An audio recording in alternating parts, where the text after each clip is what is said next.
Le reportage consacré à l'Institut de Management des Services Immobiliers. Et pour en parler, j'ai le plaisir d'avoir à mes côtés sur notre plateau son président. Il s'agit de monsieur Henri Buzy-Cazot. Bonjour. Bonjour. Merci d'être avec moi aujourd'hui sur ce plateau. C'est un plaisir de vous avoir. Alors, première question toute simple, puisque vous êtes à mes côtés, nous allons faire un petit peu connaissance. Alors, qui êtes-vous? Écoutez, 20 ans d'immobilier à mon actif, avec des responsabilités dans des organisations professionnelles à certains moments de ma carrière et puis aussi en entreprise. J'ai été administrateur de biens, agent immobilier, promoteur. Je connais l'ensemble des métiers. Et je me suis toujours attaché à m'occuper de formation des professionnels immobiliers. Et aujourd'hui, c'est le cœur de ma mission. Je préside une école immobilière qui est l'Institut du Management des Services Immobiliers. C'est un institut, ça veut dire que c'est aussi un lieu de réflexion économique et sociale sur les sujets liés au logement et à l'immobilier. Elle a été créée il y a combien de temps, cet institut? Elle a été créée il y a 12 ans, à l'initiative d'une entreprise que je dirigeais à l'époque, qui est une entreprise leader, le groupe Foncia, qui cherchait une formation permettant de produire des professionnels immédiatement opérationnels. Et dans les gènes de cette école, il y a quelque chose désormais banal, dont tout le monde parle, qui est le principe de l'alternance. Donc l'école forme ces jeunes, qu'il s'agisse du BTS, du bachelor ou du master, grâce à une période passée à l'entreprise, et bien sûr avec aussi des enseignements traditionnels à l'école, mais c'est cette association de l'entreprise et de l'école qui est gage de la réussite et de la bonne formation. C'est vraiment le cœur de la formation, oui. C'est l'alternance. On trouve aussi des masters? Alors, on forme des jeunes qui font un BTS profession immobilière, qui font un bachelor et qui font un Master 1 ou des Master 2, puisque nous avons un catalogue de plusieurs Master 2. Donc une formation en 4 ans? Formation pour les premiers en 2 ans. Le BTS, c'est Bac plus 2, Bachelor Bac plus 3, et ensuite Bac plus 4 et plus 5. En effet, quand on est titulaire de Master 2, c'est qu'on a fait 5 ans de formation post-bac. Donc c'est une formation beaucoup plus pratique finalement sur les masters que théorique, ou c'est l'alliance aussi des deux? Parce que vous nous parlez de l'alternance. L'alternance, ça a pour but d'être pratique. Oui, il est certain que quand on arrive au niveau du master, par définition, il y a un niveau de réflexion et un niveau académique supérieur. Pour autant, les masters professionnalisants, et notamment celui de l'IMSI, sont des masters qui sont très pratiques. Quand on sort de ces formations-là, on a une capacité de réfléchir, de juger, de manager, mais on est vraiment en empathie avec les métiers auxquels on s'est préparé. Et pourquoi avoir créé justement cet institut? Est-ce que ça veut dire qu'il y a une pénurie de formation dans le domaine de l'immobilier? J'estime vraiment qu'il n'y a pas trop d'écoles et qu'il y a même de la place probablement encore pour d'autres formations, sinon d'autres écoles. Un grand retard a été pris dans le secteur de l'immobilier. Il n'y a guère que 20 ans qu'une offre de formation significative existe. 20 ans, c'est très peu, ça fait une génération. Dans beaucoup d'autres secteurs d'activité, on parle formation depuis 50 ou 60 ans. Ça n'est pas le cas dans notre secteur, qu'on parle de promotion ou de métiers de service. Donc je crois vraiment que les écoles qui existent aujourd'hui, ou les formations universitaires, ne sont pas à l'heure de la concurrence, de la compétition, mais plutôt de la complémentarité, de la confraternité. Voilà. Vous êtes complémentaire avec une autre école qui est bien connue, l'École supérieure de l'immobilier, donc alors, du coup, il n'y a pas du tout de concurrence. Les deux autres écoles de référence, je les ai dirigées. Donc pour commencer, j'ai de l'estime pour ces écoles et de l'affection. Vous avez cité l'École supérieure de l'immobilier, qui est l'école créée par la FNAIM. Quand j'étais délégué général de cette maison, je la pilotais aussi, avec beaucoup de plaisir. J'ai présidé la 3e école, qui est en fait la plus ancienne, l'école supérieure des professions immobilières, qui a été créée en 72, c'est l'école pionnière. Nous nous rencontrons, nous prenons des décisions concertées lorsque nous modifions nos programmes, lorsque nous faisons évoluer nos offres de formation. Je crois vraiment qu'il faut, dans l'univers de la formation, qu'il y ait une bonne intelligence. Le secteur de l'immobilier souffre trop, me semble-t-il, de vivre sur la compétition. Voilà. Il devrait beaucoup plus mettre la confraternité et l'intelligence collective au cœur de ses pratiques. Alors si on fait une formation, une école, c'est bien évidemment pour trouver un emploi à la finalité, à la sortie. Oui. Est-ce qu'aujourd'hui, le marché de l'immobilier, en termes d'emploi, est fertile?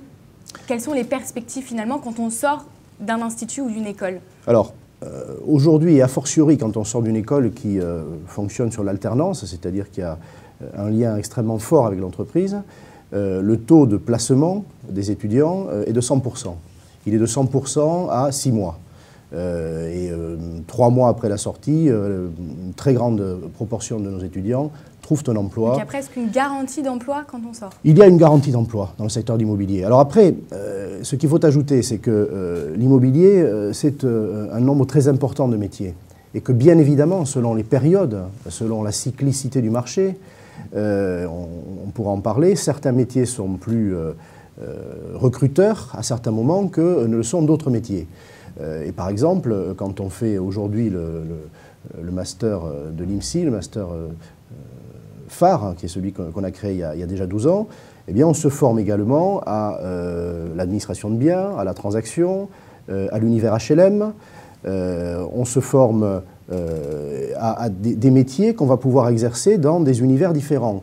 Il pourra être utile de modifier une intention de départ qu'on a pu avoir lorsqu'on a commencé après le bac, parce que le marché sera moins porteur. Le métier de négociateur transactionnaire, en 2012, va être incontestablement moins porteur qu'il l'a été en 2007 ou en 2009. Eh bien, il faut que les jeunes, évidemment, ajustent leur choix au moment de la sortie. On est aussi là pour leur conseiller. Ils pourront ensuite revenir à un métier qu'ils avaient souhaité faire, mais ils peuvent préférer faire de la gestion pendant 2, 3 ou 4 ans, et y trouver d'ailleurs beaucoup d'avantages, d'intérêts, et ensuite retourner à la transaction à un moment où le marché sera plus porteur. Ils peuvent souhaiter passer sur le tertiaire, s'occuper davantage de bureaux, parce que le marché se portera mieux que le résidentiel, ou l'inverse. Le secteur immobilier exige un pilotage de carrière. Une multicasquette en fait. Absolument. Alors si on parle un petit peu maintenant des agences, j'ai une question. Est-ce que vous n'êtes pas un petit peu inquiet d'avoir toute la montée en puissance des mandataires? Est-ce que tout ça, c'est un petit peu inquiétant finalement de se retrouver face à des cartes qui vont être rebattues sur le marché de l'immobilier? Alors je ne suis pas représentatif, je pense, du sentiment général de la profession. La profession ressent une forte inquiétude en voyant ces nouveaux entrants, ces réseaux nationaux ou interrégionaux d'agents commerciaux, mandataires, se constituer. Moi, ça ne m'inquiète pas pour 2 raisons. D'abord parce que dans un univers commercial, des nouveaux entrants avec une nouvelle pratique, eh bien, c'est la vie. Voilà. Ça dynamise le marché? C'est une dynamique de marché. C'est que quelque chose a fait que ces nouvelles pratiques, ces nouveaux acteurs sont arrivés, sans quoi ils n'auraient pas pu s'imposer sur le marché. Et c'est déjà le cas. Ils ont déjà une place significative sur le marché. Donc, il faut regarder les choses très simplement. La deuxième raison pour laquelle ça ne m'inquiète pas, c'est qu'un marché, il doit réagir à l'arrivée de nouveaux entrants, quitte à fixer des règles du jeu ou à préciser des règles du jeu.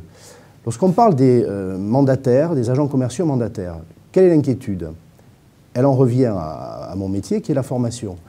L'inquiétude, c'est que ces personnes qui du jour au lendemain peuvent entrer dans cette activité manquent de formation, manquent de compétences et mettent en péril le consommateur et dégrade l'image. Oui, ça peut être un petit peu le retour du bâton, ça, quand même. Voilà, c'est l'inquiétude majeure. Alors cette inquiétude, on y répond comment? Les réseaux sont déjà en train de le faire, on y répond par la formation. C'est-à-dire en ayant une exigence très forte de formation continue. On parle là de formation continue, c'est aussi une activité de l'IMSI, je connais bien l'intérêt de la formation continue. On ne peut pas s'en passer de toute façon. Eh bien, pour des agents commerciaux qui vont venir de notre secteur, il sera d'autant plus important de les faire passer par des périodes exigeantes de formation continue. C'est ce qui se passe. Après ça, une deuxième chose est à constater. On voit que ces réseaux, parce qu'ils n'ont pas les mêmes frais de structure, hein, puisqu'ils fonctionnent sans agence, hein, sans vitrine, comme on dit, grâce à l'Internet et grâce à des vendeurs distribués sur le territoire, pratiquent des prix plutôt inférieurs. Je n'appelle pas ça du dumping, c'est un ajustement. Ils ont un modèle économique différent, ils pratiquent des prix plutôt inférieurs. Il faut ajouter enfin qu'ils fournissent des services plutôt moins nombreux que les agents immobiliers traditionnels. En particulier, beaucoup ne rédigent pas les promesses ou les compromis de vente, pour donner un exemple fort. Eh bien, ils risquent d'attirer un autre type de clientèle qui, préalablement, faisait des transactions de gré à gré, de particulier à particulier, et qui vont, en quelque sorte, aller vers une professionnalisation grâce à ces nouveaux acteurs. Moi, c'est plutôt cet effet-là que je vois dans la présence de ces nouveaux entrants. Donc, ce n'est pas une inquiétude, c'est un renouvellement de pratiques. Il faut des règles du jeu pour que l'image de la profession n'en soit pas altérée. Au-delà, je ne vois pas ce qu'on ajouterait. Et il faut avoir l'honnêteté aussi de dire que l'agent commercial, les agents immobiliers traditionnels fonctionnent avec depuis l'après-guerre. Lorsque on pilote bien un agent commercial, lorsqu'on le choisit bien, lorsqu'on surveille son sérieux, ça se passe aussi bien qu'avec un salarié. Donc pour vous, ça peut être plus ou moins une bonne chose, du moins l'arrivée de toutes ces agences dématérialisées. Enfin, elles peuvent trouver leur place, en tout cas, dans ce marché-là. Ça ne fait aucun doute, j'en suis convaincu. Elles ont un développement très fort qui inquiète aussi la profession.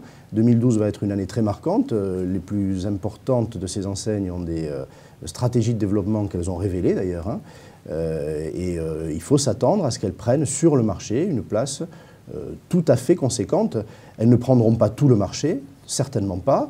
Les meilleurs resteront, les autres partiront, comme pour tous les modes d'exercice et pour tous les secteurs d'activité du monde. Voilà. Donc il faudra compter sur elles. Justement, vous avez parlé de 2012. J'ai lu un article comme quoi vous trouviez la flambée des prix aberrante. Aujourd'hui, quelle est la perspective sur le marché 2012 pour vous? Comment est-ce que vous voyez les mois à venir? Je commencerai par une lecture politique. Le secteur de l'immobilier, il a des grandes qualités, je l'aime beaucoup. On y trouve des personnalités très intéressantes, les enjeux sont superbes, mais il a pris une mauvaise habitude. Ce n'est pas d'hier, là aussi on peut remonter après-guerre, hein, à la reconstruction. Il a pris l'habitude d'être très aidé, très soutenu par l'État. Au point que dans les moments où on en avait besoin, on l'a fait, et dans les moments où on en avait moins besoin, on a continué à le faire, et on n'a pas toujours ajusté la politique, on a manqué de discernement. On a dépensé beaucoup d'argent, pas toujours comme il le fallait. L'argent, l'État n'en a plus, la collectivité n'en a plus, et on voit bien que les mesures fiscales ou financières, les unes après les autres, tombent ou sont réduites. Alors, si on fait un travelling avant de 3 mois, il va y avoir un nouveau président de la République, il va y avoir un nouveau Parlement, une nouvelle Assemblée nationale. Est-ce qu'il faut s'attendre à des boosters, à des aides aussi puissantes qu'avant? La réponse est non. Ceux qui imaginent l'inverse se trompent parmi les électeurs, et ceux qui promettent l'inverse, je pense, le font pour des raisons électorales. Bon. L'avantage de cette situation, c'est que le marché va vivre seul et va se réguler. C'est déjà le cas. Les promoteurs, si on parle du neuf, ont bien compris ce qui se profilait et sont en train, de diverses façons, de baisser leurs prix. Parce que la solvabilité des ménages n'est pas adaptée. Ils ne vendront pas s'ils ne font pas cet effort. Ils vont le faire sur leur marge, ils vont le faire sur la productivité, ils vont le faire de plusieurs manières, mais ils vont y arriver. Dans l'ancien, les prix ne se font pas de la même manière, hein. Les biens sont là et ils ont le prix que le vendeur leur donne. Ces prix-là sont en train de s'ajuster. Alors on est un peu aveuglé par Paris parce qu'on vit à Paris, les décideurs sont à Paris, les médias sont à Paris pour la plupart, et que le marché parisien, il est très particulier, c'est un petit marché, il y a beaucoup de demandes et peu de biens, et c'est vrai que les prix vont baisser beaucoup moins, mais je pense qu'ils vont baisser sur les biens traditionnels, même à Paris, qu'ils ne vont baisser dans les régions. Et dans les régions, on le voit déjà, il y aura des ajustements pendant cette année 2012, qui vont aller de 5 à 15%, ce qui est considérable, et surtout, ce qui marque une inflexion après 12 ans d'augmentation continue. Eh bien, nous se quitterons sur cette note positive. Merci beaucoup, Monsieur Henri Buzy-Cazot, d'être venu sur notre plateau. Merci.